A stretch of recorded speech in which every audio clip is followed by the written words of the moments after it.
Ladies and gentlemen, welcome to the Intel Extreme Masters San Jose.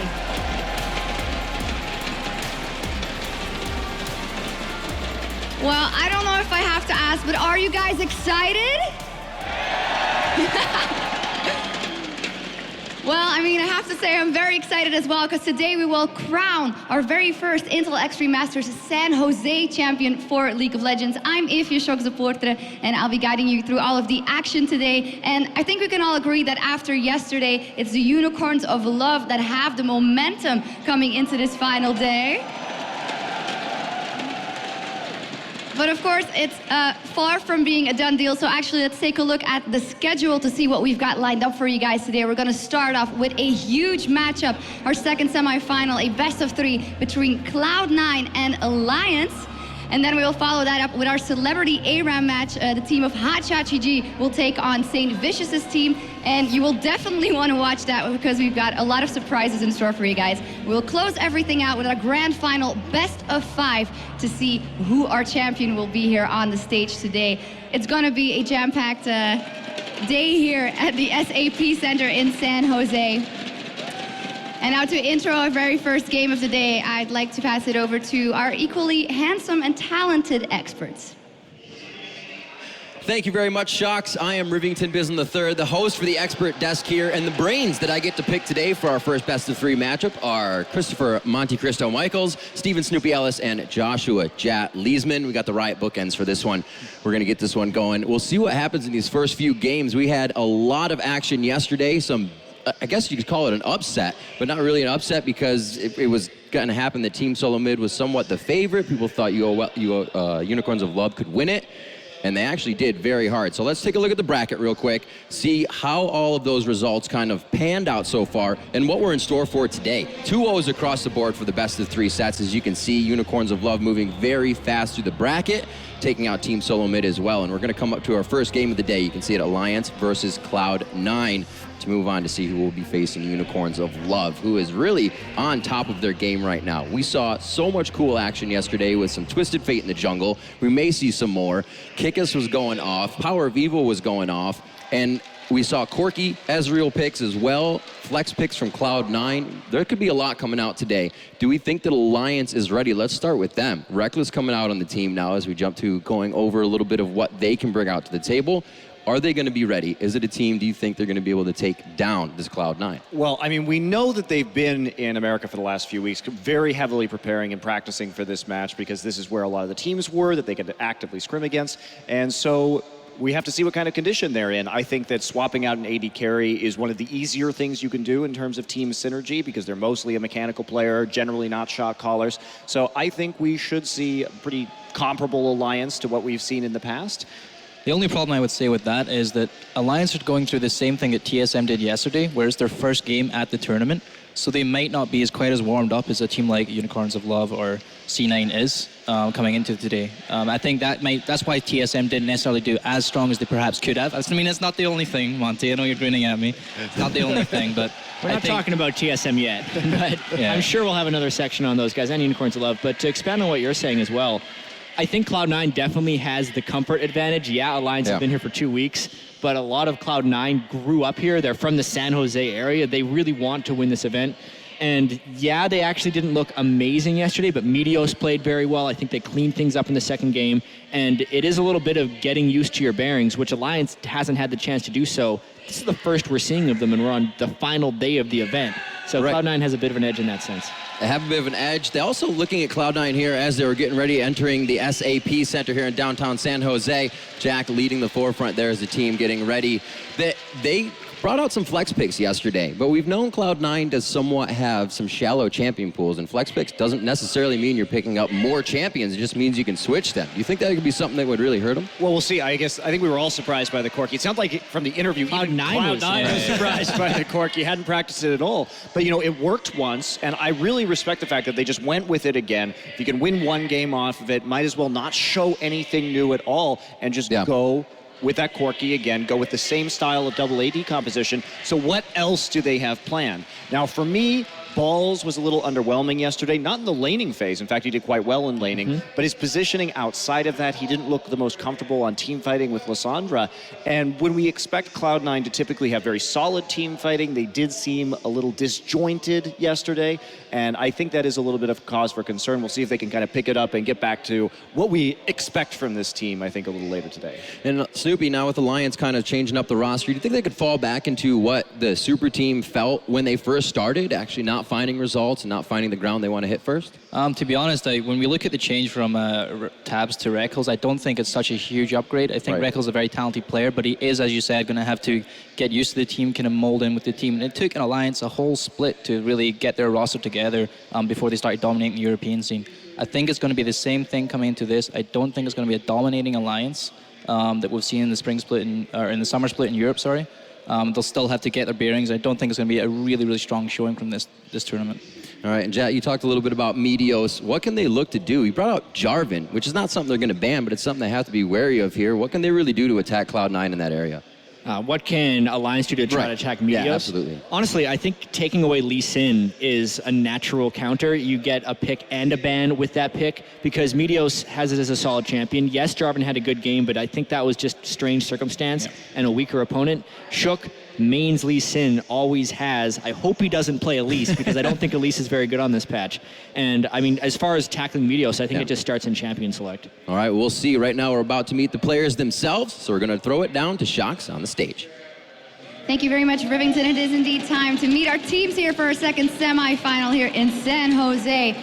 Now, first up, the current EU LCS champions. The first time they take the stage here in San Jose, playing with their brand new AD carry, Reckless. Give it up for Alliance.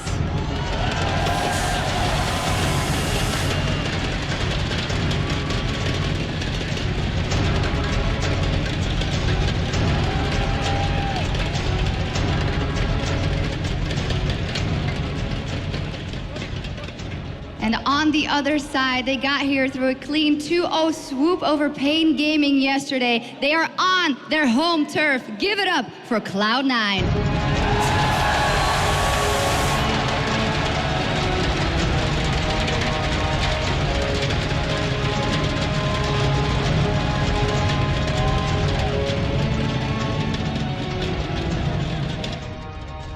Players looking raring and ready to go. Cloud9 coming out, as they said, to the home crowd, actually staying a little later as well. We saw some social media posts that a lot of people were happy they stayed around. Very camaraderie to the community of them to stick around. And they looked very tired, they said. But switching social media for Froggen on the side of Alliance, he's been kind of, you know, saying that things aren't going well for him at the moment. He's not playing up to par. He actually kind of made a joke about his position being taken by somebody else, obviously a joke. But Snoopy, what do you kind of feel about this when a player is, you know, outwardly speaking about their kind of downfall in play right now? So I think Froggen's got a lot on his shoulders. He is the captain of the team. It's his team essentially, and anything that does go wrong with the team, there was a lot of controversy around the Reckles and Tabs changes. And I think he's kind of taking that to heart, is that it's on his shoulders to make this work. The same thing he did in the spring split. He weathered the storm, essentially, when Alliance was getting a lot of flack. And I think he's just going to do the same thing right now. And he's kind of suffering, his play style right now, his gameplay, is suffering a little bit of out-of-game things as opposed to just in-game itself right now, I believe. And I think that it's important to note coming in, too, that the players are tired. I mean, we're coming off of Worlds right now. They had to go right back into practicing as well. And we're still a little bit in that preseason. And, of course, during these massive changes that Riot makes every year, I think it's natural for the players to feel a little bit lost. They're not as comfortable with the game. And I think their confidence goes along with that. But for me, that's kind of every player at this point. I don't think anybody's coming into this tournament saying, I am ultra confident in my abilities right now, because nobody knows how to play the game at an optimal level at the moment. Yeah, I was hearing Hotshot's ARAM team saying they have it down, though, for later. But actually, I have to expand on that point a little bit. It is preseason for a reason, and when you are not necessarily comfortable with the champions and the strategies they're playing, the play is going to look a little bit sloppy, and at that point, it changes to who can adapt from mistakes faster and who can roll with the punches. And if I think back, Cloud9 is the team that can roll with the punches. They go on losing streaks, or if they lose a game, they usually have very civil conversations about what went wrong and can solve things quickly. So for an extended series, I feel like they'd have an edge. And not only that, but they've proven time and time again that they can just adapt, like you're saying, very well in champion select from game to game. They are very smart in the way that they move their picks and bans. Their analyst Charlie really helps out a lot with that. And so, for me coming in here, that was the team we were going to be looking for if High could perform, because you expect these guys to be innovators at this point. It's usually in the North America a meta of copying what Cloud9 is doing. Yeah. I mean, Minos especially, he's a complete trendsetter in the jungle. Yeah. We spoke about this yesterday as well. He's just a complete trendsetter. And he did a solid performance yesterday on Lee Sin, as Jad touched on. And I'm really excited to see what he pulls out today. If Lee Sin does get taken away, what is he going to pull out instead? I hopefully it's not Jarvan this time. I'm looking to see something else from him. Yeah, that's actually the question I was going to pose as we get into champion select here is, with this being the kind of learning period, why not take chances? We see Kikis going crazy. Maybe I heard like rumors of an Ashe in the jungle as well, since it's played in high diamonds and whatnot. So we may see that coming out as well. But we are into picks and bans. It's going to be the Rumble Zed Syndra. So we do see that High gets a little bit of focus still with those two champions, Aurelia and Lee Sin as well, to make sure Wicked and Shook get a hit here in the early part of the ban phase. One more coming out for Cloud9 as we start off our first best of 3 in the day. Nobody wants to deal with the Gnar in the top lane. Just too gnarly. Now to see what Wicked will decide for the team. And whether or not Alliance is going to play the Warwick game. Right, that is left open. Yeah, you could see Cloud9 really wanted to play against it yesterday because it offers such a small amount of early game presence, and Cloud9 is just really trying to win the game before Warwick can become effective.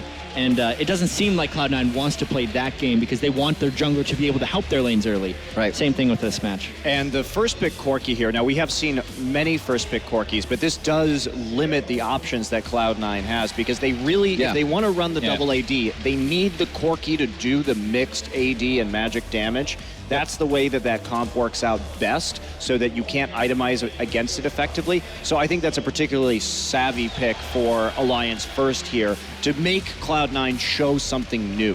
Well, when I was speaking to C9 yesterday, they actually said that they didn't really, as we said, they didn't plan on that. They didn't plan to do a double AD comp, so they actually have practiced not for that. So Alliance taking that away is not necessarily going to limit C9 in the way that we normally would. True. Doesn't really hurt it. It's something they were able to adapt to on the spot. So it looks like they're actually able to get a little leg up with that pick going over to Corki. I wouldn't say it's a leg up. Corki's still pretty tough to fight against, but we're waiting to see what Alliance still pans out the rest of the team with. Seeing a bit of little pick composition coming out now, or a lockdown if anybody gets caught out, and ward control if Cloud9 can put it down with that Lissandra, and Thresh so far locked in. I wonder if a bit of Soraka coming out yesterday as well. I wonder if we'll see Aurelia coming out of Wicked against Lissandra. It should have a relatively okay laning phase. Aurelia is actually banned, Snippy. Well done, Snippy. Yeah. Well, see, Cloud9 the answer to that is no. No, we will not see it. The team that learned from Worlds. At least he's going to do it. Oh, no, don't do it. No. I hear he's been practicing it a lot. What are your reservations with Elise?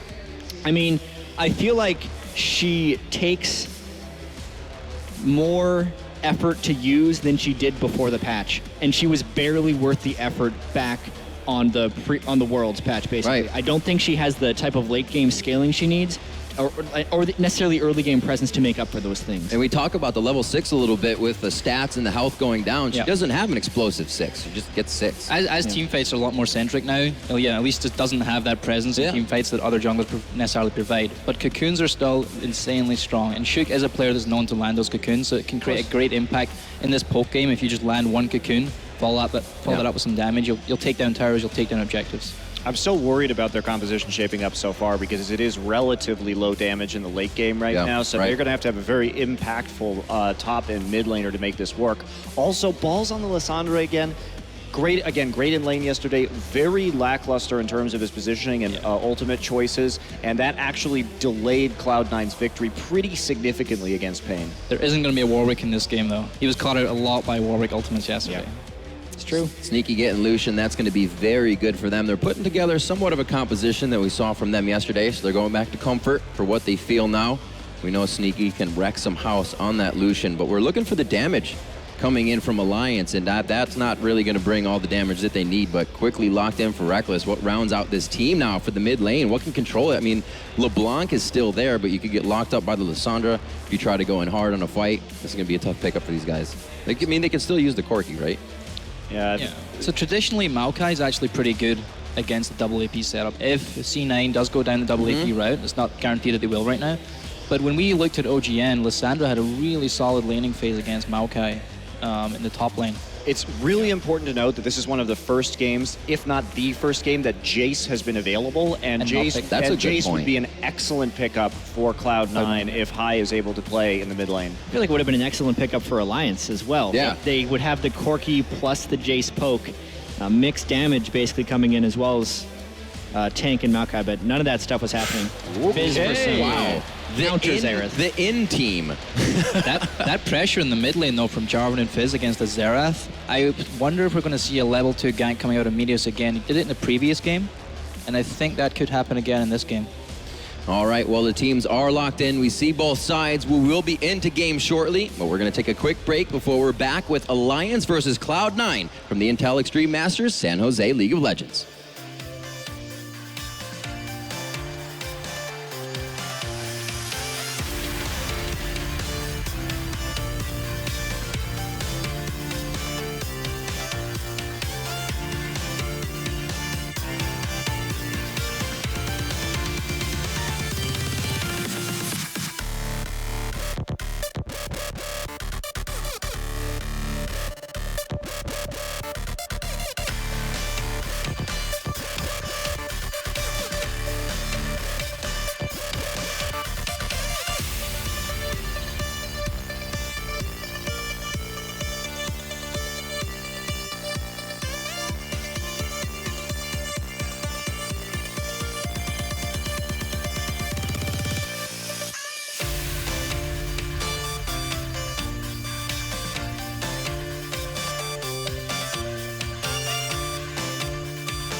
Welcome back, ladies and gentlemen, to the Intel Extreme Masters here in San Jose. I am joined in the caster decks by the very special, very special CLG old bench squad. Starting out, the WCG World Champion.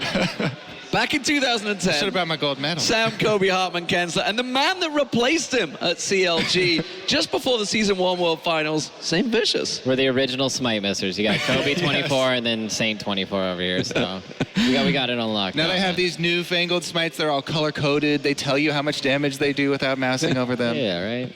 So many new options. I'm glad I got the two junglers here with me. Wouldn't want it any other way. It is a big game. It is the semifinals here in San Jose. Of course, Alliance facing off against Cloud9. And let's go through those pick and bans as they just came through. As soon as it finished off, we said Cloud9. Like, Cloud9 have a really good team. Very mobile. They can get in, get out.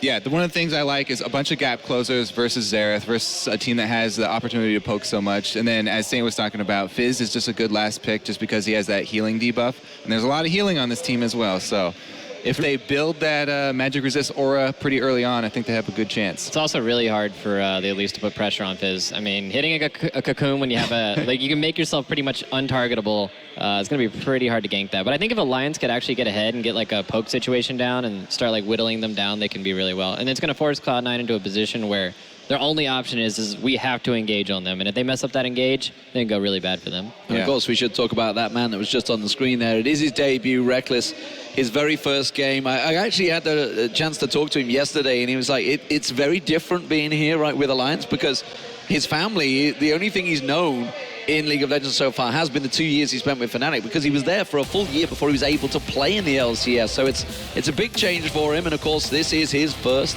match on the international stage before he starts off the LCS. We heard Monte Cristo talking about it. AD change is not that big of a deal in terms of team comp, but it's still a lot of pressure on his shoulders. Yeah, and he's going to be going up against Sneaky. Like, Sneaky is the most solid AD carry for North America. He comes and performs very well every single time, so it'll be a very good test for Reckless. Yeah, I think Sneaky's a really consistent player, and I think just the duo together, him and Elimination, are going to be able to definitely, this is going to be the test, if anything, for Reckless. Well, let's see if there's any level 1 players. Cloud9 were the one that made it yesterday. They went very aggressive on Pain Gaming, and it looks like they're going to be trying to do the same thing here.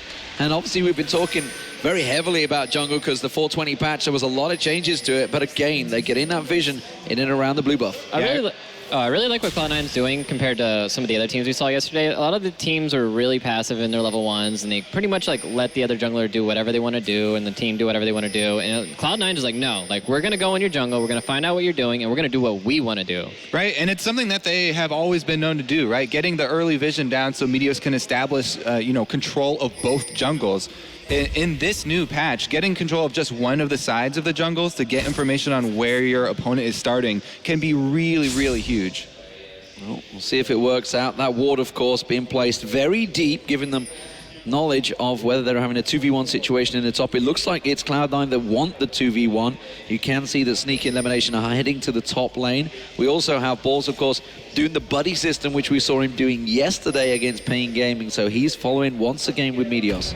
Yeah, and you can see that Alliance actually expects a 2v1 like outright, because Corki's not even trying to do the doubles, and he's just sitting there waiting to freeze the lane. So Alliance knows this is going to happen. It's not a surprise to them at all. Yeah, trying to get away from that Soraka lane. They just have Corki there. He groups up the minions, gets them all to attack the first one, so she'll start pushing against him, and then he can freeze the lane. So we've got a difference yesterday. Of course, we saw Pain Gaming. He was sitting in the lane early on. We can see on the minimap, Wicked actually went and did the Wraiths, a solo as well. So soloed the Wraiths. He's now coming back down. I think he was potentially starting the Wolves there, and then obviously got told, get the hell out of my jungle by Shook. Yeah, doing that race start actually helps you out tremendously. Not only does it instantly put you at level 2, but it also gives you a bunch of potions and a ward if you decide to go back right after that. Well, they're going for a blue invade here. Yeah, it's going to be a counter, you can see.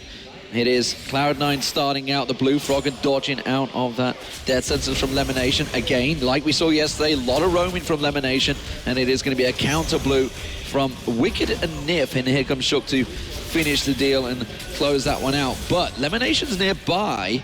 I wonder if he's going to get caught up in a roam as he goes past. No, he's not going to choose that route, going wisely. And Balls and Meteos, they're taking the Gromp as well, so that may well be more than Shook takes. No, he is going to take the Gromp as well, so completely countering each other right now. So Cloud9 has the strong side of the map. You can see they're all staying on the side where their AD carry and support are, and I don't think they're going to venture into the bottom. I think it'd be really smart for Alliance to take Dragon here because they know that. It's really dangerous to go face checking straight into where you have no vision, and you probably, there's 3 to 4 people that are just grouped up down there waiting for you.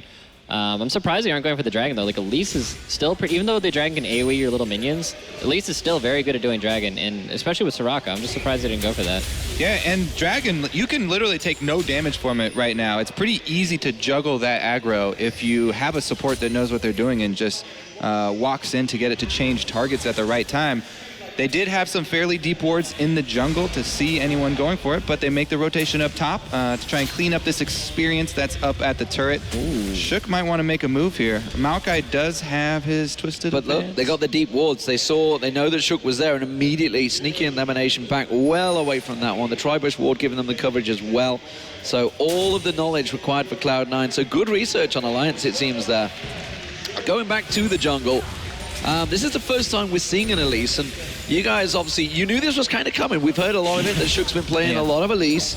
He just won't drop it, man. He just won't drop it. I don't know why. Like, I think Elise in solo queue, somebody had it on Reddit, it was 32% win rate in solo queue. I just don't really think it's a champion that fits in the new jungle. Yeah, you can, like, you have sustain, you can clear out the jungle pretty well, but I feel like she's a champion that just gets kind of, like, outscaled almost. I don't know if it's outscaled, but she just doesn't fit into the team fights people have right now.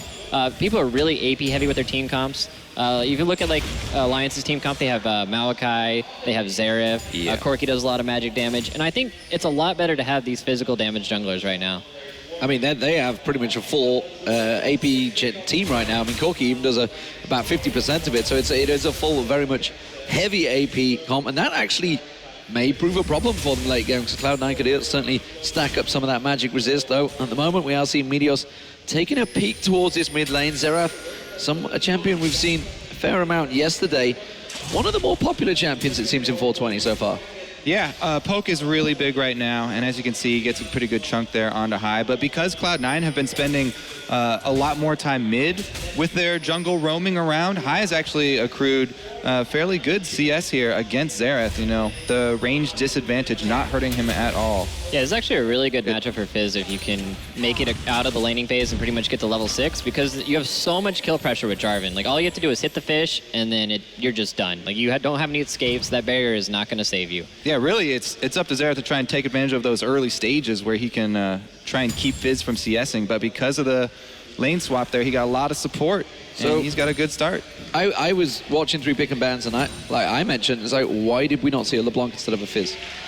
I think he was scared to blind pick the LeBlanc because... no, it was the final pick. It was the final pick. Oh, you're talking about for Cloud9, yeah, for high. Oh. Is it just not a champion he plays? Nif actually caught in. Wicked going very deep on that one to defend him. That was not a death sentence they wanted to take, and they didn't come out too well in that exchange. Oh, well, to touch back on that note, I think they just really wanted the healing debuff from Fizz, and then also High is a really good Fizz player, and it just gives you a little bit more engage. I think I like Fizz's engage better than LeBlanc when it comes into the mid and late game. Yeah, specifically High. He's just put so much more time in on Fizz than he has on LeBlanc. Always nice to be a bit more comfortable. We'll see how he can roam around too. They've got decent ward coverage around that mid lane right now, already putting down the pink wards. A lot of pressure on his top tower as well. That's being taken low. Elimination getting focused on. They're going to see Shook come in there. Could they get first blood? They're going to leap on towards him. It's a good play from Elimination, and he gets away safe. Another nice escape for Cloud9. It's just really hard to get any like gank follow-up from a Soraka. All she can really do is she can drop a silence, or she can maybe slow you if she nails you with the Q, but it is so hard to hit that. So yeah. I think is that any other support that gank would have worked. Yeah, especially with Maokai. I mean, he's got the CC, but they're lacking some damage up there. Yeah. Meanwhile, Meteos comes down to try and defend this pink ward. Maybe a little bit of a bait here for Frog, and they're invading on the red side jungle, trying to establish some vision, you know, just in case the early dragon fight does come about. Yeah, I really think this 2v1 favors Cloud9. There's not really much pressure coming out of the Soraka lane, so they can pretty much do anything they want. And on top of that, Thresh is just a much deadlier roaming presence. This is a bit of an invade from Cloud9. They're stood on a ward. They're both actually spotted each other with a ward. Now they know there's 3 members there. Are they going to collapse on towards it? Reckless is coming back. He's just gone back to buy a fade, so he's going to come back with the item. There's the ward coverage cleared. Wicked is out of mana right now, so even though he has teleport, if he joined the fight, he would not have a big presence. So Sneaky not being there is not too scary for them. They're able to get it anyway. Yeah, they've given it up. They're not even going to try and fight for it. So red buff stolen away by Meteos, not even contested by Alliance. This is actually really big that they're taking their jungle because they're cutting off a source of income from Alliance. Now all Elise can really do is she has to go the long way around, and she can clear 2 camps there and hand off the blue buff. So she's going to fall really far behind it and farm for this. And I love that the way that they did it, they full clear the red, not only to take all the experience and gold that's in the small minions, but also to get the timer on it for the next one. Plus, they clear everything except one small camp, or one small baby from those raptors. Those things are on a 100-second respawn timer once that's finally cleared. So that's going to be gone for a really long time, which means no Oracle's Smite reward for their team for a long time. It's going to hurt their vision coverage. Yeah, that's actually really big. If you have a little bit of attack speed, you can clear multiple wards. It's not just one ward you can clear with that. You can actually clear like 2 to 3 wards if you have backup. Well, we saw the Phage proc damage there. Phosphorus Bomb coming out of Reckless alongside his new support Nif. It's a interesting combo we've got to keep our eye on. Of course, Nif's come across a number of teams, formed a pretty decent partnership with Tabs, in all honesty. It was a somewhat surprising change, even to Tabs himself, honestly. You can see he's been very vocal about this change, but of course, a lot of people caught off guard by the changes that Fnatic have made and been forced to make throughout the season. It'll be good to see how they handle coming into the odds of the EU LCS, but Alliance, they are looking currently to be, I would say, the #1 European team, but Unicorns of Love put in an impressive performance yesterday. Yeah, Maokai's going to have to back off that tower. They know it's coming. It's the 4-man dive. He's just going to play it safe. Yeah, and Wicked is also sort of building for a team fight here, getting early armor rather than getting some magic resistance. Versus a double AP comp. Guess he's just trying to survive more against that Lucian. He was getting kind of beat up in the top lane. That's a really unusual, like, that's going to, his row is going to come out it's going to come out so late. So I think Maokai's power spike, I'm not even sure when it's going to come. He's just not going to have it, because Maokai really benefits from having a lot of health with his passive, and that's why Roa is also a really good item. You need health, you need mana, you need a little bit of AP to make yourself a threat. Roa is just like the perfect item, and I don't think he's going to be able to fit that into his build. Yeah, it's a little strange that he hasn't gone that for that first item. Teleport to the mid lane. Looks like they want to try and create a player. A little unusual whether they're expecting Cloud9 to go full force. They have fully stacked down the bottom half of this map, so they could well be trying to force a dragon out, but I think it's a little early. I think it's more Cloud9 actually trying to create a play here. I think that's a mistake for him to TP in there, because now all they have to do is rotate the Lissandra to top and just have her start pressuring in with a little bit of wards, and Maokai is forced to go top, and they can just get an easy draft. Yeah, you can see they're already doing it here, having balls recall. They're going to try and take advantage of this. The only thing is that the vision coverage currently for Alliance here, so they're going to have to throw something down for balls to actually teleport on if they want him in a good position. Well, Frogger not landing a single skill shot there. That tower, though, has gone down, and that equals things up one apiece. Slow start. 11 minutes into this game, no first blood just yet, and very much equal on gold, these two teams. We expected this, very much going to be a tense affair between them. Cloud9, of course, on home turf, effectively, were based in San Jose throughout last year. Did recently move to Santa Monica. Meanwhile, of course, Alliance coming in as what were the European hopefuls, but that's all been blown apart, of course, by Unicorns of Love. Fantastic performance yesterday. They are waiting in the finals. It is down to one of these teams to join them. And right now, Balls on Lissandra, just like yesterday, he's doing a fantastic job. He's rushing the Morellas again, too. And same thing with Xerath, he's rushing the Morellas to try to, well, yeah, it's just like such a cheap form of CDR. It's like a good item, really good AP. I think it's just like the new item on the new patch. It's everybody's favorite new item. Well, I mean, even Jat approved yesterday. After some confusion, the double Morella and Amacons, he finally realized, and then he even brought a bad pun out of Yuko. Hey, that's cheap, man. 40% CDR, bunch of AP, it's all good. Yeah, and I think that Balls is also going to have a lot easier time performing once we do get to the team fight stages in this game. The only thing that can really lock him down is the silence, and here they go mid. Here we go. Froggen going to be focused. Nif straight away there. Throwing down that silence, keeping Meteos away. Ball's taking a bit of poke as well. So again, Cloud9 tried to group, while Wicked has to roam his way down. Dragon is almost certainly a possibility now. We're closing in on 13 minutes. All right, so as we watch this Dragon fight develop here, Alliance are going to try and lay down poke, whereas Cloud9 going to look for the quick engage. Trying to get pressure here on the mid turret while Cloud9 are stuck in the river. This is where Alliance's team comp is at its strongest, because now they're going to group up mid and just try to poke them off the turret, and then Cloud9's only option in this is they have to hard engage, and if they mess up that hard engage, they basically lose the game right there.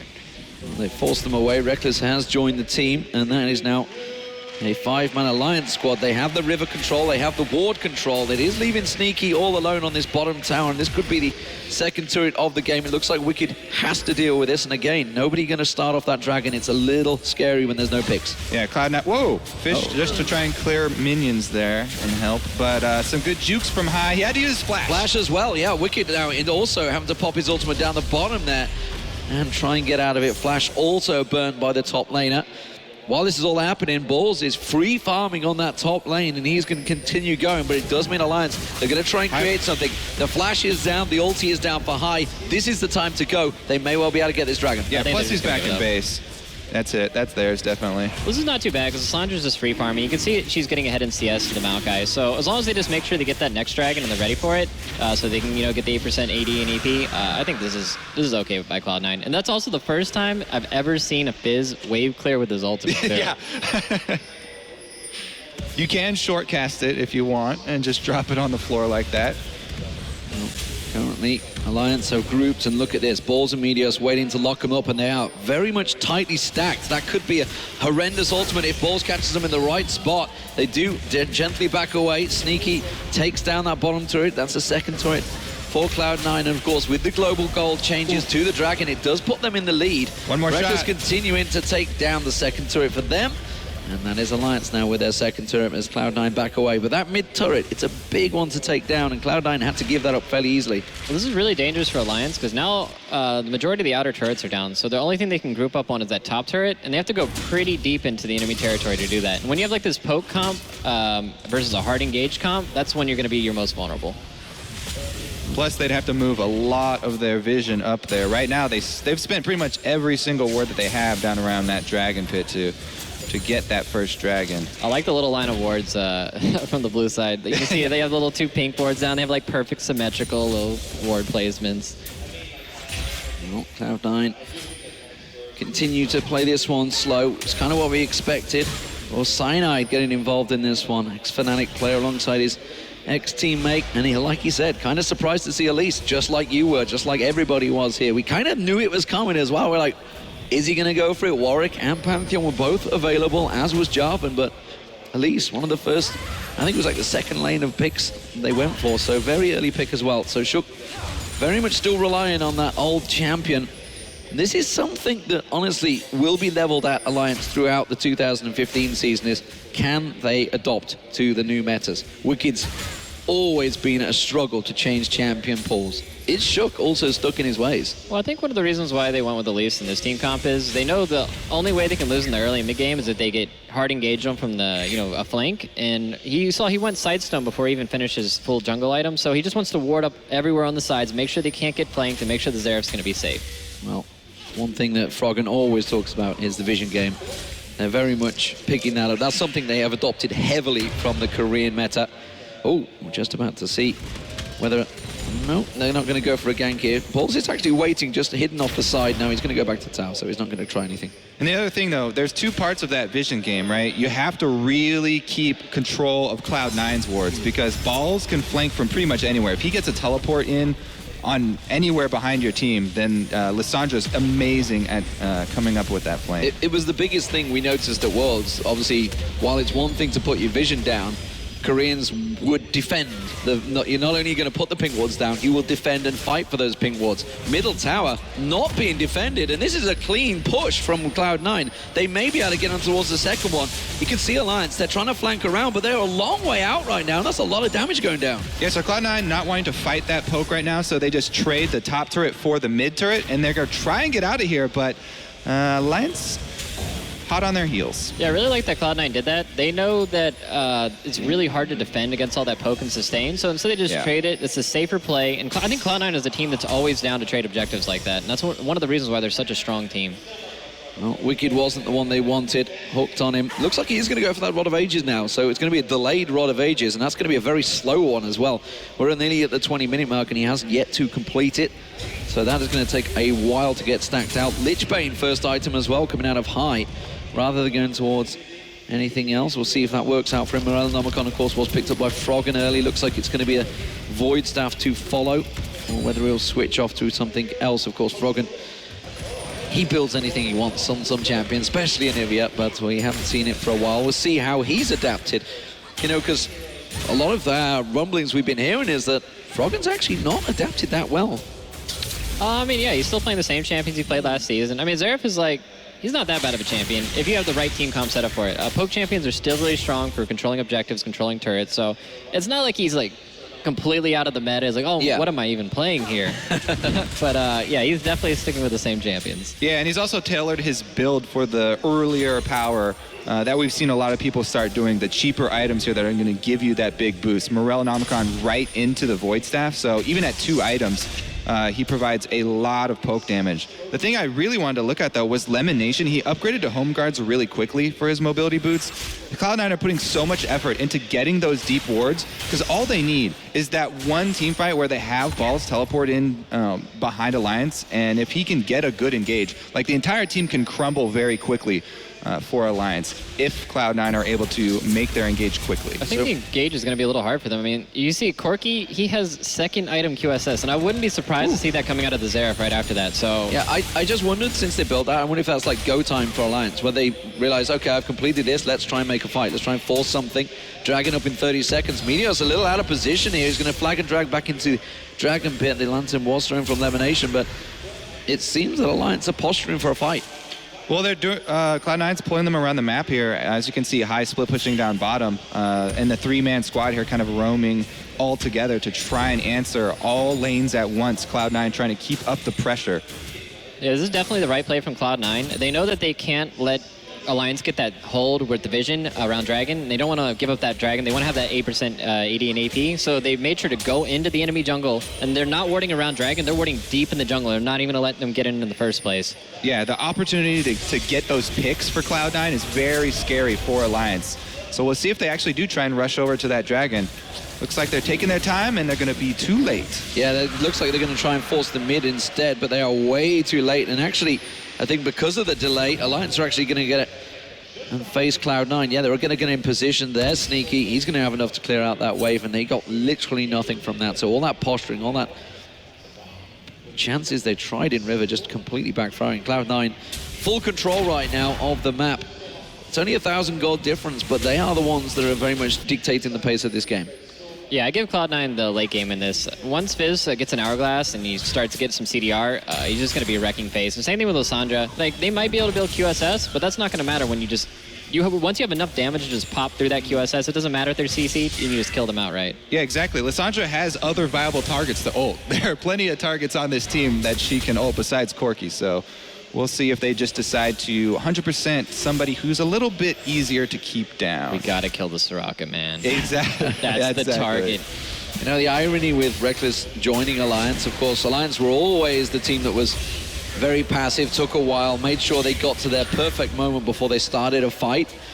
The irony that Reckless now goes there, who himself was leveled out of being very passive. It's like this team, I'm not surprised we're hitting the 22-minute mark without a single first blood, because Alliance, they are happy to farm, and this is something we're used to in the European scene. It's why it's going to be refreshing to see how they deal with the Unicorns, whether they get them in the final or whether they face them obviously in the EU LCS, which they will be. See how the meta changes for them. Yeah, it's building up so much tension for this game too, because here it comes, it finally is. Is it? That's the question, because the teleport goes down. There's the root on High. Cataclysm on Frog, and flashes out of it, and everybody from Alliance backs away. Everything's been used. The waters from High does not do anything, and the full disengage. Reckless is still pushing top. They know Xerath doesn't have flash now, so they're going to be looking for a team fight really soon. Once their ultimates come back up, they're going to be just trying to get a pick. Yeah, I think Wicked used his flash as well in that as well. Reckless, though, bringing a lot of damage down. High should be, Ball should be here just in time to defend that, so he's not going to get any damage on that tower. It just alleviates some pressure for Alliance as they shove out both bot and mid. High, though, is he fancying a go at Wicked, who has 0 magic resist at the moment, still yet to complete that Rod of Ages either, still at the 23-minute mark, yet to complete a single item. He's got the Merc Tread. Well, he does have the boots, but we don't really count that. That's probably not going to save him, but, you know. What about the ring? Does that count as complete? I think it's really weird how Alliance is playing their team comp here. Alliance's team comp is a comp that wants to group up early and siege objectives and take out the turrets and control the map, but it's 23 minutes in the game. Only turrets that are down are the outers, and you haven't really seen them go past the river at all in this game. It's definitely a change of pace from yesterday, that's for sure. They're taking a leisurely start to the day. Yeah. Definitely warming up the crowd, I think it's safe to say. That's what I said. Like, it's building up so much tension for that first team fight, and I thought it was going to happen in the jungle, but has not been relieved yet. I have to say, because it's going so slowly as well. Oh, wow. First items Aegis, the Legion. Yeah, exactly. Like, we haven't even, Meteos hasn't had to be the one to build the Aegis because it's going so slowly. They can actually have Lemon Nation build it, and Meteos can focus on just tanky stats for himself and be the more selfish tank. He's going to be a pretty strong front line here. I'm actually really surprised that Meteos went with the boots of mobility. He didn't really do too heavy ganks, and he wasn't really doing any power plays. And against this team, they have a lot of CC. They have Xerath stun, they have Elise Cocoon, they have Maokai CC, and they all do a lot of magic damage. So I figure you just go with Merc Treads there. Well, a lot of pink wards right now from, honestly, both teams. They're pretty well stacked. It's the Alliance still with them all in their inventory. Cloud9 have a fair few down on the map right now. They know Xerath's flash is down, so that's what they're looking for right here. They see him cut off from his team. Meteos really wants to get the ultimate on him. There's the Cataclysm. They got him locked up. Is this going to be fast blood? Yes, it will. It's Balls that gets it. Can they close in? Can they get any more? Yes, they can. Sneaky goes in. That's going to be Nif going down off the side. Repel from Shook. He's got nowhere to run, nowhere to hide. Death Sentence thrown out. Not going to land from Lemonation, but that's a 3 for 0, and they can still keep pushing this mid. Well, that escalated quickly, that's for sure. They knew Zeref's flash was down, so they knew that was their time to fight, and they saw him cut off from the team a little bit. And of course, it doesn't matter if he hits his EQ combo on Jarvan. He's just like, I'm just going to ulti you, and you're stuck with me. You can't do anything, and you're dead. Yeah, easy target there for the culling. And you have to give, Meteos had so much patience sitting on that pink ward for so long. Cloud9's diligence in their ward coverage finally pays off. They spend so much time picking the correct fight to actually go for the engage. Well worked from Cloud9. The thing is, we could all see it coming, but then again, we do have the benefit of seeing the entire map. So, but they knew Meteos was stuck around there. As we said, with that flash down, they were very patient in their play, took themselves an objective from it, and now we'll see what they do next. Hai got himself killing assist in there. Nice stack of gold, but Alliance are putting pressure on this mid turret. There was a lot of pressure on the top, but right now this turret's going down fast here. We are going to get balls coming around. He should be able to clear this wave out. Have they got enough? They take it down. That's surely a mistake from Cloud9 to back away and let that happen. Yeah, it looks like they're just going to rotate top. They don't really want to fight for the dragon. They want to use what their team comp is good at, and that is they've locked him up. They've locked on Hai. He's going to try and bounce away from this one. Wicked trying to lock him up. The rest of Cloud9 trying to rotate, but they're too slow. They're still in the mid lane. There's going to be a lot of damage going down on this. Froggen's locking out Meteos. Meteos going to slide in, flag and drag. He's calling the Cataclysm once again. Fires up the ultimate. Not enough to take down Hai. And the rest of Alliance are scattering like the wind. Balls is going to keep on chasing. The death sentence lands onto Shook. He gets locked down. Back around the side. Wicked's getting locked up. Sneaky will finish that one off. Meteos picks up the kill. And the rest of Alliance back away. Just as they thought they made a play, they go 3 for 0 once again. And now Cloud9, they could go Baron. Yeah, not sure what Froggen was doing in the jungle there. It looked like he didn't get the memo. The rest of his team's like, yo, man, we're going top. We're going to take this turret. Let's do it, team. Let's go. And Froggen's like, yo, I'm just going to go venture around the forest for a little bit. Yeah, Xerath is like that artillery mage, and you always want your artillery on the back line, especially if they don't have flash ready. Meteos has done such a good job, though, of finding him and singling him out for an easy kill for Sneaky. But that's going to be Dragon number 2 here for Cloud9. I want to mention, there was a clear opportunity for Baron. 5 members there, 26 minutes into it, could have been a fairly easy Baron. Instead, they chose to go for Dragon. Is that now a sign of the way this game is really going to go? Because 5 stacks of Dragon is far more than a Baron now. Well, I don't think it's really about that. It's more that junglers are really poor right now, and they haven't built any armor, so he can't really tank it at this point. Yeah, the Baron fight's actually pretty strong right now. But again, here we have the replay. Elimination does come up with a big hook onto Shook. Not able to dodge that one at full length. And the squad down here, Meteos and Sneaky, found another one. Yeah, I was sitting there looking at that, trying to figure out why is there, like, what was Froggen doing in the jungle there? Is he just like trying to... Just slow moving Xerath. I got nothing, man. I have no clue why he's He has only got tier 1 boots as opposed to pretty much everyone that has tier 2 and more on Cloud9. So maybe he was just caught out in the rotato. Yeah, wasn't quite in position. Trying to swing up top from mid, but they took different paths. His team just left him in the dust, man. This is really important when the Alliance's team comp. You just have to stay together as a close unit. If you don't have the Maokai to peel. They have flashes this time around, but that's Froggen. He's already used it. Stun goes down, gets the damage down. Hai's locked up. Cataclysm pancakes from Meteos as he slides in. Lemination's going to get taken down. Alliance are picking up some kills this time around. They can get on towards balls, but not quite enough damage. Reckless is going to have to kite them around here. Meteos putting the damage down. Can he get back on towards Sneaky? Wicked's locking up on towards him. Throws out the saplings. Meteos is being kited. Reckless gets himself one. Wicked goes in, gets the second. They can clean up for the ace. AD carry versus AD carry. And Reckless comes out victorious. And it's the ace for Alliance. And that is exactly the team fight that Alliance wants. They want that team fight where they're going to be funneling in. Xerath can get his damage off on a line, and then Maokai is just going to be that brute force front line and peeling for them. Yeah, and I think as far as that fight ending there, Meteos kind of baited Sneaky and Balls to re-engage with very, very low HP going after Corki there. Let's take another look. All right, so here it is. They do want to go after Froggen once again, and he does land the fish into culling, but Froggen's able to escape this time because his flash is back up for this one, and they lock down Hai. Yeah, I think Hai should have looked the E out there rather than going in. He was exhausted. I'm not really sure why he E back into the fight there. Yeah, I don't think he... Right after his Zanyas, he immediately went down. But here it is. So Meteos is at full life, so he feels like he wants to keep going, but Sneaky and Balls are so low, they can't get past this Maokai. And there's no way that full tank Jarvan is going to be able to solo that Corki. So why did Froggen not flash out of that ulti? That's what I want to know, because he had it available. Oh, the fish? The fish was there. At the last second, he could have flashed out, and that would have kept him alive. I guess he was expecting the Meteos Pancake to come a lot quicker as Meteos is locked up. He will get saved out though. And now Froggen is just going to get 100 to 0.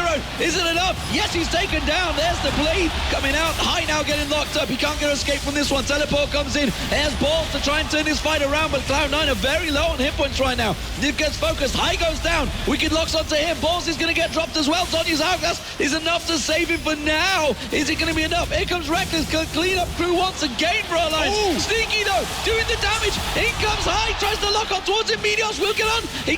QSS saves the day, and Reckless picks himself up a trickle. There's the quadra kill for Reckless. That is why Alliance paid the money to transfer this man into their team.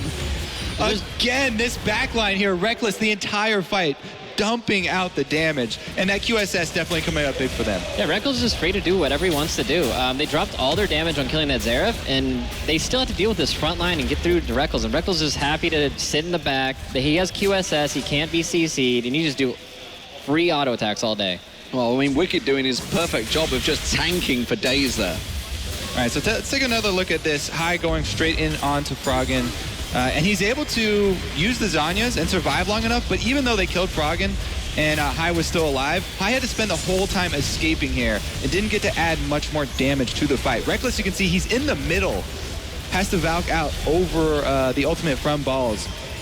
But he's just putting out so much damage, and they're having a hard time getting through Wicked. Sneaky finishes him off, but again, loses the heads up. I think he was actually able to dodge the damage of Sneaky's Q right there as well. He flashed, I think he flashed it.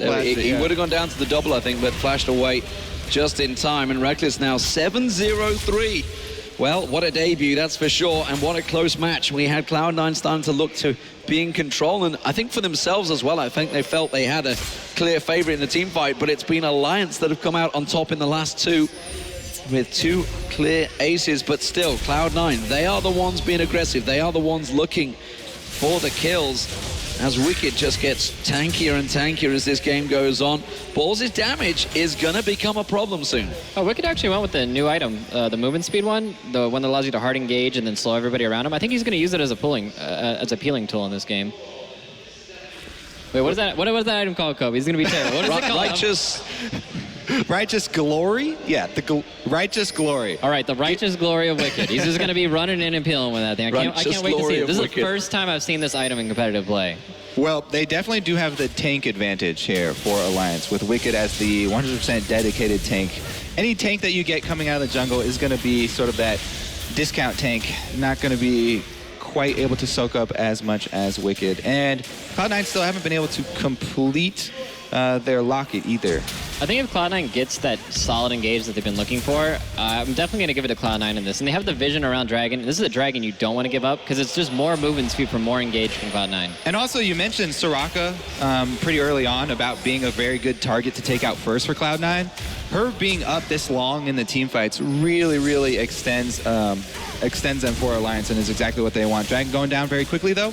Move speed is huge for this Cloud9 team. If you look at the bottom lane, there's this massive wave piling. Oh, they've locked on Lemonation. He's going to go down. Will he get sniped out? He will, but that's a bit of a waste of the ulti, and now the rest of Cloud9 try and put the damage down. High getting locked up. He gets dropped. Balls is in trouble. Zonya's Hourglass is not going to be enough to save him from this one. He gets picked off for a double kill for Froggen, and the rest of Cloud9, they're pushing. Are they going to go straight for Baron? It seems they will. They are 3 dragons down, remember. They have to try and make something from this. All right, Cloud9 going down bottom to try and get something out of this. They're going to get at least one turret. Alliance going to split here to try and wave clear. They don't need everybody for that Baron. This is dangerous because they could lose the inhib. Remember, has both summoners. Yeah, there's a flash up and a barrier, so even if he gets Cataclysmed on in Meteos, he could put pressure on towards him. Nif has joined him, but that turret is down, and that is a fair play. Froggen now caught out, just try and get away. Sneaky taken very low. Remember, there's no ultimate from Froggen just yet. It's on a cooldown. It's a pretty quick one, but it is on cooldown, and that, no, Meteos, are they going to try and collapse onto this one? No, it seems they're going to get away scot-free. And a Baron for an inhib turret, that's a pretty good deal. Yeah, this is really in Alliance's favor right now. If you get Baron on this kind of team comp, this pokey Siege team comp, it is just going to be brutal for Cloud9 because their only option, once again, is to hard engage. And if they don't get that engage all perfect, it's just the game is done. Yeah, there's no way they can wave clear. The cannon minions buffed up by Baron have such long range that there's nobody who can get to them They have one culling, and that's it. They can buy time for one wave here. Other than that, it's going to be really hard for Cloud9 to clear anything. There's the Infinity Edge just completed as well for Reckless, so he is going to be putting yet more pain down. Wicked also getting tankier. Frozen Heart completed for him. And of course, Froggen keeps on stacking out that damage with another needlessly large rod in there. Is that going to be a Zhonya's? I think it may well be. We'll see where it goes. But at the moment, Cloud9 are the ones feeling the pressure. Despite a great start they had, Alliance. You play the long game with Alliance, they are experts at it, and we know that more than anyone. Look what Cloud9 are doing, though. They're split pushing once again, pushing both sides until Alliance finally get up to the actual turrets, and then waiting to recall to try and defend the inhibitors here. So let's see if they've created enough pressure. Meteor's trying to draw them away. That top tower is going to go down. I don't think anyone's going to... Oh, no, he's going to back away. Bulls is backing away because they're feeling the pressure on this middle turret. We did see a little flank from Meteos. He wanted to get around the back of him, but he was quickly cut off by Well, that's actually not what he's trying to do. He's trying to keep the minions away from the people with the Baron buff, so they're not going to get pumped up. And he's pulling them away so they can't have siege. Well, not working, though. No, I mean, you only need one wave when you've got that Baron buff if you don't have the wave clear, and that's all they've taken. That's going to be the inhib going down. They're going to trade the top tower for it. You can see Balls has already taken that down as he pushes a wave in towards the inhib turret, but it's Alliance taking the first inhibitor down of this game, and now we're all tied. 13-13 in kills, 36 minutes into this game, and this is very much the semi-final we were hoping for. Yeah, Reckless is definitely showing up big. There's been a lot of people have switched teams in the offseason, but this one definitely looks like it's fitting. 7-0-6 so far, working very well with the team already.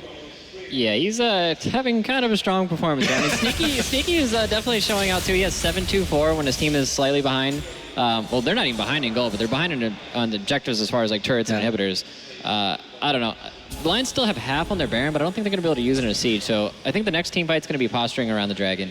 Let's not forget, Sneaky went 16-2-10 as well in yesterday's game. So he's had some pretty huge performances for Cloud9, very much in his element, and 7-2-4 is certainly not a bad score for him right now. Of course, Lucian was a champion he had banned against him in the quarterfinals in the World Championships because he had such a good performance on it. It drew the bans from the Koreans, but as it stands, it's Alliance. Have they got anything in the tank? The Baron buff has got a minute left on it, and the timer. I'm not too sure they're going to gain too much from this, pushing back up the mid. It's surely the top lane they want to start looking at, taking down that inner turret, but it looks like they're going to try and control the waves. There goes Wicked, cutting off towards the top, and yes, the rest of the team are going to follow, but High, he's left alone here, and this is an exposed inhibitor. Yeah, it looks like Alliance will take this top turret. I'm actually not 100% sure if the Maokai can even handle the Fizz at this point. High has a Void Staff, Lich Bane, Hourglass. He does a ton of damage, so it'd probably be a pretty close fight. Yeah, he has the main 3 items there for Fizz. That's huge for him. He has to worry, though, about any sort of reinforcements before going for a 1 versus 1. Wow, everyone from Alliance pulled back for that. Every member of the team. So, well played, High. That's done enough to delay the Baron buff. That's going to wear out. It's got just 20 seconds left on it, and that will drop off. So, Dragon in a minute. Can Alliance fight for this one? This is something they need. They need that 8% bonus because they haven't been able to get it once yet, have they? Yeah, Alliance have one dragon.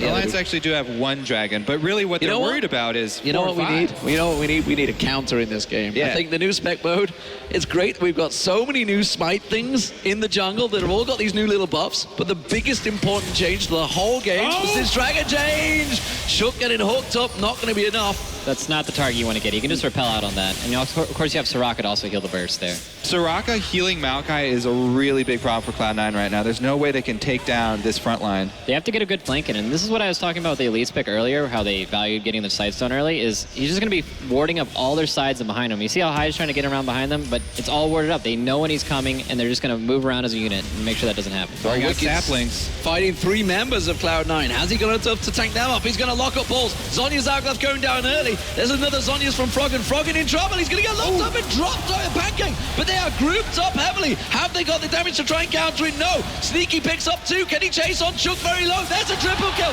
Chases on towards Reckless. Reckless has to get the hell out of dodge right now because he's looking to try and chase and get that Quadra. Sneaky has not got another flash available. He can't get on. And Alliance, they're in trouble. They've got to back. So they're shoving and chasing here, going for it. Here Balls comes is going around the side. He's going to flank around any moment now. Has he got enough to chase on there? Can he lock up onto Reckless? He will get in there. There's Reckless. He's in trouble. Tries to clear it. Hooked in. And he goes down. Lemonation with another beautiful Deathfire grasp. Nippy's in trouble. He's going to try and back away. Cloud9 can close the game right here. It's going to be really close. They don't really have a minion wave. 10 seconds here. I don't think they're going to go for that. Probably just get the dragon and be like, yes, we won the team fight. We got what we wanted. Exactly. And they also had a huge wave up top that took out a turret in that time, I believe. So they did lose a turret for this. Inhibitor down, though, and 4th dragon down. Oh, it's going to be a pause. We have our first pause. So I want to talk about how that team fight got set up, actually. I think that was a really big misplay by Wicked, and he's not fighting with the team as he should be. Like, he's trying to engage in when actually what he needs to do is just stay with his team. Because if you saw how C9 engaged on that fight, they had 2 on the top, and then they had the rest, the 3 on the left side. So they're trying to hit you from multiple angles, which is what Alliance's team comp can't handle. yeah, exactly. You're saying, like, they're going to have vision to see the flank coming, but it doesn't matter if you actually take the flank and you take those fights, right? Wicked, he got about half of his life taken off before the rest of his team was able to do any damage themselves. There was also a really nice fish by High. He managed to snipe it through right by Wicked, and it didn't actually hit the Xerath because he hourglassed it, but it locked him down long enough to where they could have follow-up damage, and I think they hit a thresh hook on him and just wrecked him right after that. Yeah, he got 100%ed there. So it was a really good sort of pincer movement there from Cloud9. And we've seen this so many times with the teams that have these sort of siege squads set up, and they get caught in these where there are multiple avenues to be attacked from, and they sort of fall apart. Yeah, and this is I feel bad for Alliance right now because they were in the driver's seat and they just lose this team fight. They had all the control and they just lost this team fight. They lost their bottom inhibitor, and then it goes right into a pause, and you can see it on their faces. They're all just sitting there. Yeah. And they're like trying to contemplate what happened, and you also can't talk about the game during the pause either. So you're sitting there and all you have are your own thoughts. You're just like, oh my God, like what? Built up rage, I think. Let that sink in. Not rage. It's more just like uncertainty because you don't know if you lost the last team fight because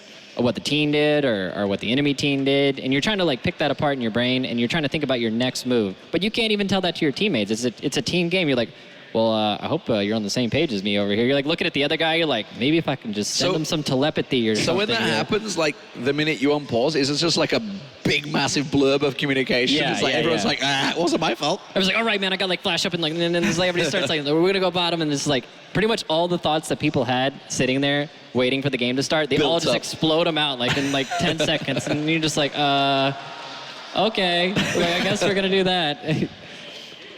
So we'll see how it works out. So inhibitor down for Alliance, inhibitor down for Cloud9, but it will be respawning very soon. So very much Cloud9 back in the driving seat in this game. Very tense, but that was just a great flanking maneuver really from Cloud9. That's what that was all about. Yeah, and it shows the strengths and weaknesses of both these teams really well. That's why I've really been enjoying this game, because both of them have shown the strong points of their teams at different points in the game. I think the biggest thing though, 4th Dragon forces so much pressure. It gives Cloud9 the ability to force whatever they want, because everybody knows that 5th Dragon is just way too much power. If you let that go, then it's pretty much game. Well, not just the Dragon. Yeah, Cloud9, they have their mid inhibitor down. It's going to be respawning pretty soon, but the big thing is bottom inhibitor's down, and guess what's coming up in like a minute and a half? Yeah. The Baron. So you have to leave somebody bottom, and you can force Alliance into this mode where they have to make a play and they have to TP in. And if you can bait that TP out,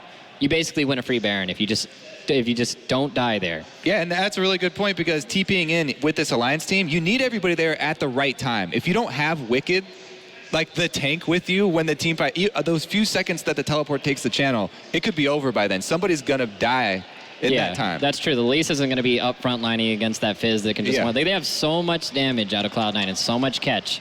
The fight is going to be over before the TV ever happens. And on top of that, Maokai has a really difficult time clearing out super minions, especially since he has no AP. He didn't build that Roa. I want to see how long it takes him to kill one of those super minions. It's probably going to take him like 45 seconds or something. Well, here we go. Back in the game. Dragon up, and this could be the 4th stack for Cloud9. And as you mentioned, once you reach that 5th stack, it is very hard to come back with that double buff stacking up 16% damage bonus is enormous on anyone. If you get the Baron on top of that, Snowball is happening. That top tower is taken low. There was a big wave of super minions also in the middle. You can see half the hit points shredded off that Nexus turret. So it is far from over this game. Cloud9 still very much chasing it, but the blue buff been stolen away from High. They do get a consolation prize there, which is big for Froggen to have that blue buff, of course, with your siege. But as Saint said, there's a big thing pulling them down bottom. The line of super minions will create that extra man there for Cloud9 and have constant pressure on the bottom side. Oh, it's a trap. They're going to try and set up a trap here, Alliance, you can see. But I don't think Cloud9 are going to be dumb enough to trigger this and walk into it. You can see Meteos and Lemonation being the ones to check. Lemonation, of course, can throw out that lantern and check those bushes from a long way off, which is what he's doing. As soon as he takes a sapling, he's well aware of what's happening. High's flanked them already. He's circled around behind. Well, we'll see whether he tries to go in there. Reckless is actually the one that's going actively looking for him, and they do back away from this one. They've got to keep that wave pushing, but look at the bottom lane. Those super minions are stacking up. Somebody's going to have to deal with them soon. Yeah, are they going to send the Maokai back for this? He's going to have a really difficult time clearing this, and all they have to do, Cloud9 doesn't have to do anything. They just have to keep that mid wave under control and then just control around Baron, and their play is to do nothing right now. They don't have to start Baron. They don't have to do anything right now. You see, they're just going to walk back and forth until they see Maokai bottom. Well, there it is. Baron started off. Maokai a million miles away. Has got teleport in there, but there's no resilience from Alliance. They're going to let Cloud9 take it, and now with 4 Dragon buffs and the Baron, this is going to be a very hard defensive job for Alliance. Yeah, I think even it's going to be ridiculously hard for them to defend a Baroned up Cloud9 team. That's probably the right call, not to rush into Baron Pit. They had no vision. You can't really rush in there as this Alliance squad. Yeah, once Cloud9 saw that Alliance was giving up on that ward, and they also saw Maokai show up bottom, like, well, I mean, I guess we'll just take the free worm. And they're just going to push down mid lane right now. They have all the super minions, and they're going to let the minions do all the work. And if you remember, the Baron buff also makes the minions take, reduce magic damage, reduce AoE. Yeah. So it's going to be really hard for Xerath to clear that out.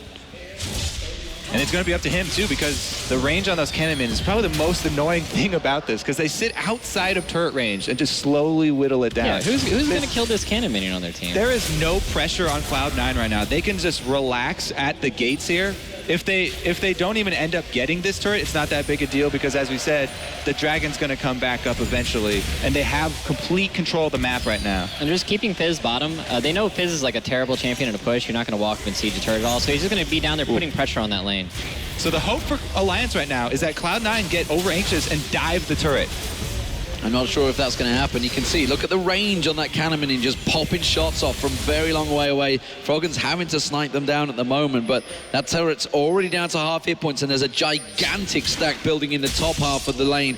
So that's going to have to be dealt with very soon as well, along with those super minions in the bottom. That's where Cloud9 are rotating to. They're going to head off towards there. Oh, Lemonation caught out, and Reckless pops him off with a rocket. That was not in the playbook for Lemonation, that's for sure. Yeah, I'm not sure why he's over there. I mean, Cloud9 had exactly the position they wanted. They had that wave pushing in. They had nobody could deal with it because they have people. They have to deal with High as well. Like, they could stretch Alliance out then. All they had to do was just sit back, let the minions do all the work. And that is exactly what Alliance fans want to see. A pick like that was the most crucial time for them. That brought them barely some breathing room. Both of these inhibitor turrets were about to go down, and Cloud9 still keeping up the pressure here.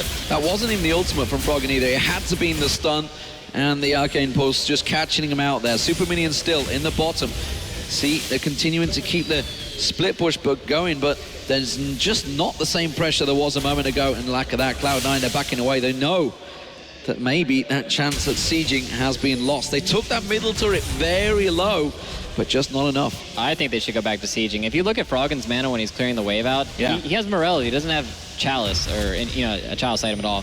So he's not going to be able to regenerate that mana. He's using all of his mana to wave clear. So if you just keep the pressure on, keep High bottom, like Elimination's back up, you lost 30 seconds off your siege, off your Baron. You can still use the Baron and still use that pressure to get that mid turret. I've not seen a mid laner with a QSS for a very long time. It's so cheap right now. That was one of the first things about the preseason that caught my eye. Reducing the cost there to actually get that item, because Negatron Cloak's not even in the game anymore. I'm actually surprised they didn't get it sooner. I mean, it's only 1,200 gold. They have like a really heavy magic damage team. They have the Lysandra and the Fizz that's going to be coming up to pop you. I'm honestly surprised I didn't see it earlier.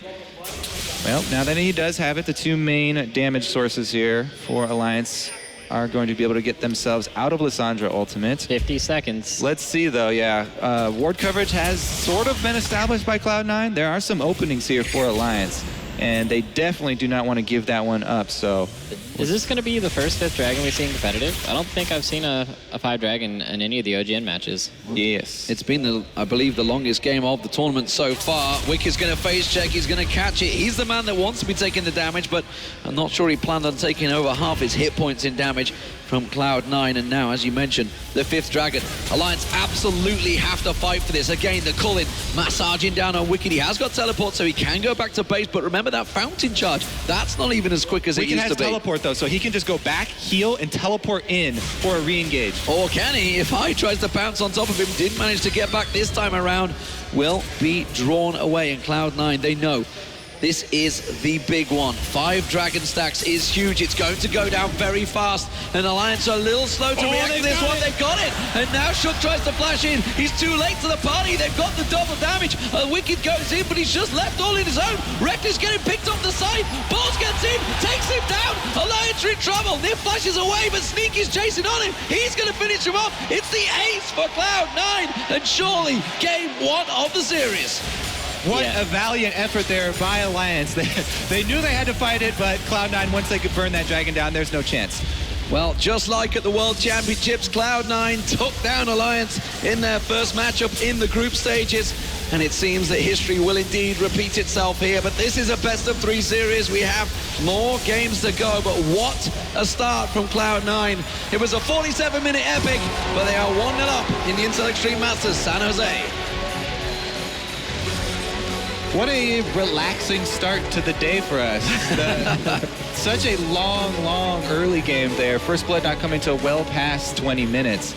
And we do finally see there is this new preseason sort of mechanic in the game that 5 Dragons sort of forces an end to it. We probably won't be seeing any more, 60 plus 80-minute games this season in League of Legends. Yeah, I already know Twitch chat just spamming the Resident Sleeper like over and over again the whole game. But I feel like Alliance actually made a lot of blunders in that game because their team comp is all about grouping up early and then just taking the objectives and forcing the enemy to engage on you. And you saw they didn't even really group up for those more inner turrets until, 25 minutes into the game? I think if they just really put the pedal to the metal, grouped up, used what their team comp's good at, and just started taking all the outers and taking all the vision, it would have been a lot different game. Well, what a fantastic start to the series. It took a while to get going, but boy, did it heat up. We saw a lot of aces in there. We're going to go over towards our expert desk to take us through game 1 of the series. Thank you very much, gentlemen. And what a series it was to start off. A little sloppy for our first game of the day, I must say. We talked about the Jarvan Fizz pick in the mid lane. We were expecting something a little different there. Yeah, I really wanted to see that Jace. I still maintain it was probably the better pick for actually either team, but especially Cloud9. And man, the first 20 minutes of that game was... It was a struggle for both teams. I can't sugarcoat it. It was some abysmal League of Legends. No one wanted to prevent the other team from taking an objective. Very early invades onto Alliance's red buff. Alliance gave it up. Whenever anybody would make a rotation into another lane, nobody was there to defend it. Yep. Very bizarre, risk-aversive League of Legends. It very much seemed in the early game that Alliance just allowed C9 to do whatever they wanted. If they were like going towards Dragon, oh, you guys can have it, don't worry, just have it. If you want my red buff, go take it. I'll get it later or something like that. It was really bizarre. First 15 minutes, 20 minutes. Impulsive decision making, like the choose your own adventure Maokai build, which by the time he got all of his items, it actually seemed okay. It did at the end of the game, but right? He was laning against Lucian and then decided, I need a Warden's Mail right now. But it was so obvious that they were going to swap that lane. As soon as he got the tower, they were going to put their numbers down bottom to contest the Dragon. You should never have got that Warden's Mail over a Catalyst because he was going to go up against Lysandra very soon after that. Yeah, based off my one game of experience watching the new Alliance, Reckless is obviously a fantastic AD carry, and mechanically when they're in team fights, they still really know how to play League of Legends in team fights, but they still have massive strategic holes. The first 25 minutes of the game is literally just people trying to accumulate items, and then they're willing to do things. It just leaves vulnerabilities, which Cloud9 should have taken more advantage of. Yeah, and the thing about Cloud9 too is while they did play the map, I'm not going to say well, but better than Alliance at the beginning. I know Snoop was mentioning too a lot of the time that Balls' teleports were late, very late, and some of these team fights could have been decisively won by Cloud9 after they got that initial advantage with the first few kills of the game, if Balls had just pulled the trigger a little bit faster. There was two back-to-back fights where I think Reckles walked away with a quadra kill like twice. Those were fights 2 minutes apart with Alliance Two being aces. 4K down. How often do you are 4K down and you ace 2 fights 2 minutes apart? How often do you have 2 aces in a game and lose? That's a very good point.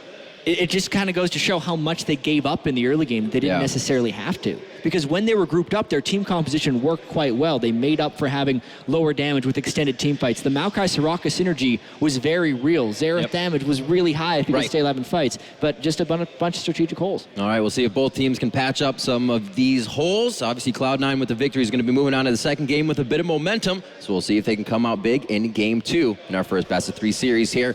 Intel Extreme Masters San Jose. We'll be right back with more League of Legends.